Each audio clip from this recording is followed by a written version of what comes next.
نبی کریم صلی اللہ علیہ وآلہ وسلم اپنے اہل خانہ کے ساتھ بہت ہی محبت سے پیش آتے تھے۔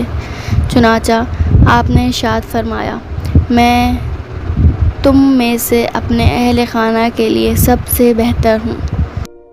ایک مرتبہ آپ صلی اللہ علیہ وآلہ وسلم اپنے گھر تشریف لائے۔ اس وقت عائشہ صدیقہ رضی اللہ تعالیٰ عنہا پیالے میں پانی پی رہی تھیں۔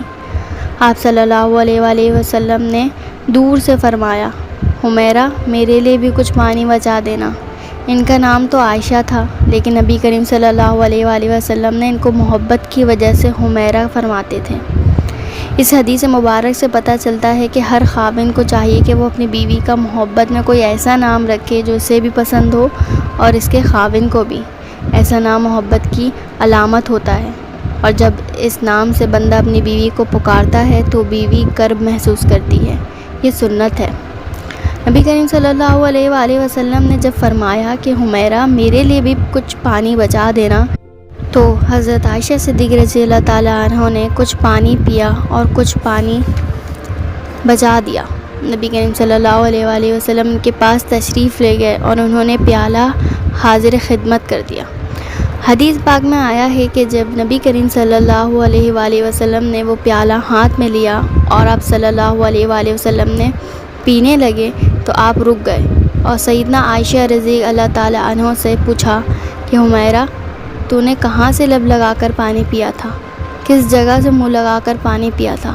انہوں نے نشاندہی کی کہ میں نے یہاں سے پانی پیا تھا۔